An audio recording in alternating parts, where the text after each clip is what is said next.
अब हम बेटा बीएससी फर्स्ट ईयर का 83वां लेक्चर पढ़ा रहे हैं। 82वें लेक्चर में बेटा हमने आपको न्यूक्लियोफाइल स्टार्ट किया था। हमने न्यूक्लियोफाइल में दो प्रकार पढ़ लिए, ऐसी स्पीसीज जो निगेटिवली चार्ज होती हैं, सभी न्यूक्लियोफाइल देखे थे, और ऐसी स्पीसीज पढ़ ली हमने बेटा जो न्यूट्रल है लेकिन लोन पे इलेक्ट्रॉन होता है उनके पास, वो भी सभी क्या होती हैं, न्यूक्लियोफाइल होती हैं। अब देखते हैं अपनी तीसरी कैटेगरी। तीसरी कैटेगरी बेटा, तीसरी कैटेगरी में देखो हम क्या पढ़ेंगे।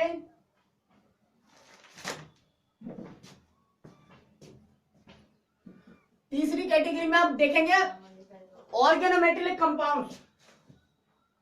तीसरी कैटेगरी में पढ़ेंगे हम organometallic species. Organometallic species कार्ब धात्विक स्पीसीज या कंपाउंड लिख दो, कार्ब धात्विक यौगिक, ऑर्गेनोमेटेलिक कंपाउंड्स, कार्ब धात्विक यौगिक। तो देखेंगे जो कार्ब धात्विक यौगिक होते हैं बेटा, उसमें कार्बन मेटल बॉन्ड होता है। यहां पर metal positively charge, carbon negatively charge होता है। तो कोई भी ऑर्गेनोमेटेलिक कंपाउंड्स होगा उनमें कार्बन एज ए न्यूक्लियोफाइल जबकि metal as a electrophile behave कर सकती है। तो हम लिख सकते हैं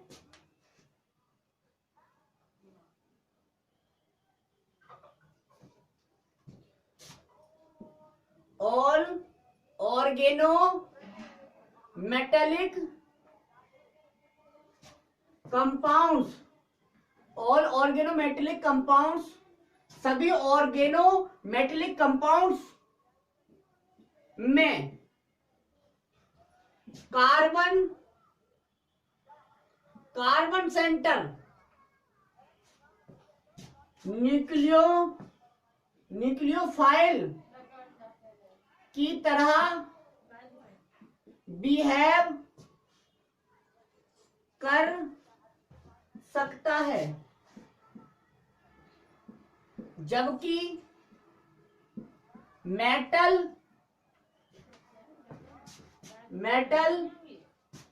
इलेक्ट्रोफाइल की तरह ट्रीट करती है या बिहेव करती है, ट्रीट करती है। तो हम कह सकते हैं organometallic compounds as a nucleophile और एज ए इलेक्ट्रोफाइल दोनों की तरह बिहेव कर सकते हैं। अर्थात हम कह सकते हैं बेटा that is I oregano metallic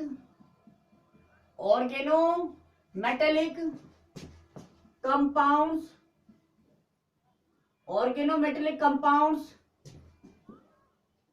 electrophile तथा न्यूक्लियोफाइल दोनों की तरह बिहेव कर सकते हैं। हो गया बेटा, organometallic compounds as an electrophile और एज एन न्यूक्लियोफाइल, ट्रीट कर सकते हैं, क्योंकि इसमें कार्बन सेंटर पर नेगेटिव चार्ज होगा पार्शियल और मेटल पर पॉजिटिव चार्ज होगा। अब नेगेटिव चार्ज वाली सभी स्पीसीज आपको पता है न्यूक्लियोफाइल होती हैं और पॉजिटिवली चार्ज स्पीसीज क्या होती हैं, इलेक्ट्रोफाइल। ठीक है, क्योंकि मेटल के पास वैकेंट ऑर्बिटल की कमी नहीं है तो वो इलेक्ट्रोफाइल की तरह बिहेव कर सकती हैं प्रत्येक मेटल। ठीक है, अब देखते हैं फॉर एग्जांपल देख लीजिए, अगर हम ग्रिग्नार्ड रिएजेंट की बात करें, ग्रिग्नार्ड अभिकर्मक एक ऑर्गेनोमेटेलिक कंपाउंड है RMgX। तो यहां पर यह है कार्बन, ये किसकी तरह, न्यूक्लियोफाइल की तरह बिहेव कर सकता है और ये इलेक्ट्रोफाइल की तरह। ठीक, ये न्यूक्लियोफाइल की तरह और ये इलेक्ट्रोफाइल की तरह ग्रिग्नार्ड रिएजेंट में। दूसरा हम ये कहें लिथियम रिएजेंट LiCH3, तो यहाँ पर मेटल पर पॉजिटिव चार्ज और कार्बन पर नेगेटिव चार्ज, तो ये न्यूक्लियोफाइल की तरह और ये इलेक्ट्रोफाइल की तरह बिहेव कर सकती है मेटल। ठीक है, हो गया।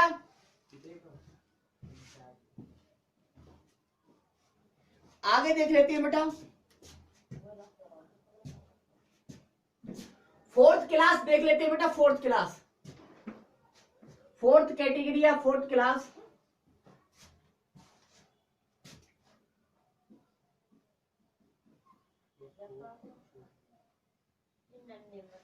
Electron rich species. Electron rich species मतलब ऐसी स्पीसीज जिन पर इलेक्ट्रॉन की अधिकता होती है, इलेक्ट्रॉन की भरमार है उनके पास। जब इलेक्ट्रॉन की भरमार है तो वो पॉजिटिव चार्ज वाली स्पीसीज से लव करेंगी, मतलब प्रोटॉन से लव करेंगी, मतलब न्यूक्लियस से लव करेंगी। तो हम कह सकते हैं बेटा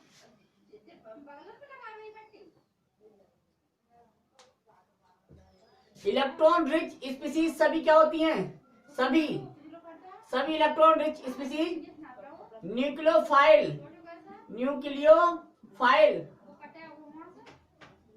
की तरह बिहेव कर सकती हैं। ठीक है जी। जैसे हम देखें एल्कीन है, एल्कीन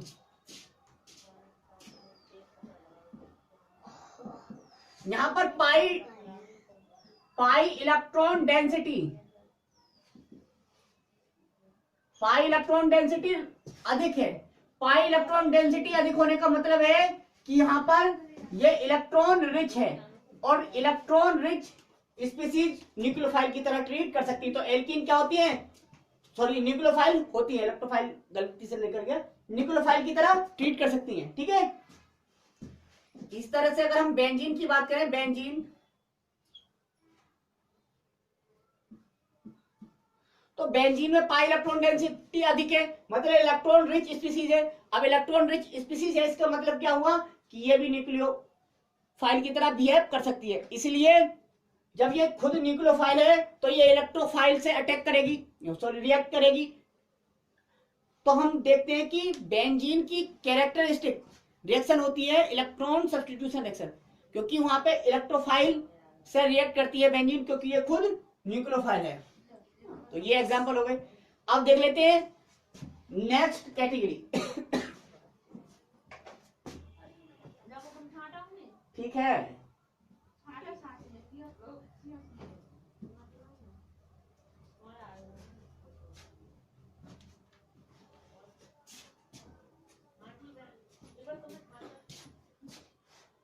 पांचवी कैटेगरी बेटा लुईस बेसेस।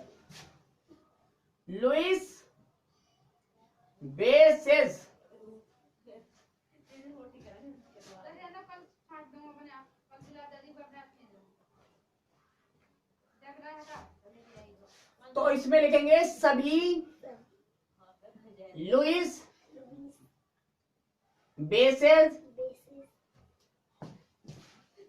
न्यूक्लियोफाइल होते हैं। सभी लुईस बेसेस न्यूक्लियोफाइल होते हैं।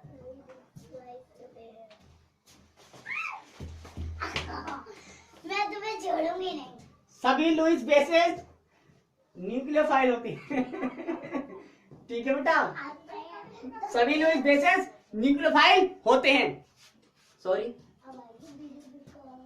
चूंकि न्यूक्लियोफाइल होते हैं इसका मतलब पहले देखना है हमें लुईस बेसेस क्या होते हैं, क्योंकि लुईस बेसेस का मतलब है बे स्पीसीज बेटा जो दूसरी स्पीसीज को लोन पे इलेक्ट्रॉन डोनेट करती है, यानी कि electron donor Lewis bases.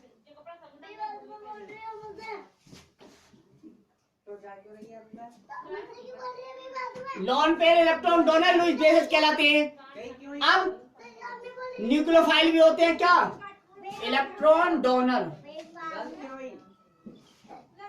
Electron donor क्या होते हैं? न्यूक्लियोफाइल।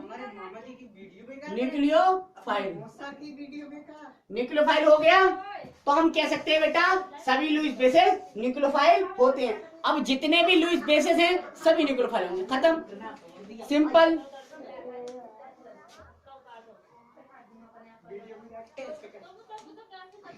तो हम कह सकते हैं बेटा शॉर्ट में electron acceptor, electron acceptor, electrophile, electron acceptor, electrophile, जबकि इलेक्ट्रॉन डोनर न्यूक्लियोफाइल। हो गया। इलेक्ट्रॉन एक्सेप्ट वह करेंगे जिन पर के पास इलेक्ट्रॉन की कमी होगी। इसका मतलब यहाँ पर पॉजिटिवली चार्ज बियरिंग स्पीशीज होनी चाहिए, यहाँ पर इलेक्ट्रॉन डोनेट वे करेंगे जिनके पास इलेक्ट्रॉन हो, तो इसलिए इन पर नेगेटिव चार्ज जनरली होता है, लोन पेयर होता है। ठीक है, ये इलेक्ट्रॉन रिच स्पीशीज होंगी। मतलब ये सिंपल एक लाइन में हम ये कह सकते हैं बेटा। अब न्यूक्लियोफाइल कहाँ अटैक करेंगे? न्यूक्लियोफाइल इलेक्ट्रोफाइल सेंटर पर अटैक करते हैं। तो लिखेंगे न्यूक्लियोफाइल, न्यूक्लियोफाइल इलेक्ट्रोफाइल या इलेक्ट्रोफिलिक सेंटर। इलेक्ट्रोफिलिक सेंटर मतलब पॉजिटिव सेंटर, पॉजिटिव सेंटर पर अटैक करते हैं। न्यूक्लियोफाइल कहां करते हैं बेटा? इलेक्ट्रोफिलिक सेंटर यानी कि पॉजिटिव सेंटर पर अटैक करते हैं। वहां पर अटैक करते हैं जहां पर इलेक्ट्रॉन डेंसिटी क्या होती है बेटा? कम होती है। इलेक्ट्रॉन डेंसिटी कम होती है क्योंकि इनके पास खुद इलेक्ट्रॉन डेंसिटी बहुत ज्यादा होती है। हो गया। अब देख लीजिए आप, मतलब यह है कि न्यूक्लियोफाइल न्यूक्लियोफिलिक सब्स्टिट्यूशन रिएक्शन देते हैं। क्या देते हैं? न्यूक्लियोफाइल न्यूक्लियोफिलिक सब्स्टिट्यूशन रिएक्शन देते हैं। न्यूक्लियोफाइल न्यूक्लियोफिलिक सब्स्टिट्यूशन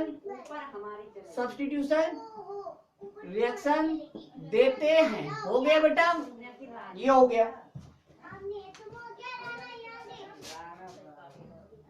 हो गया बेटा।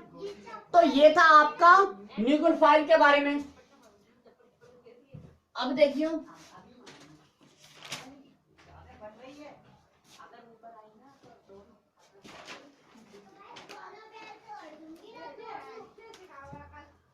हो गया।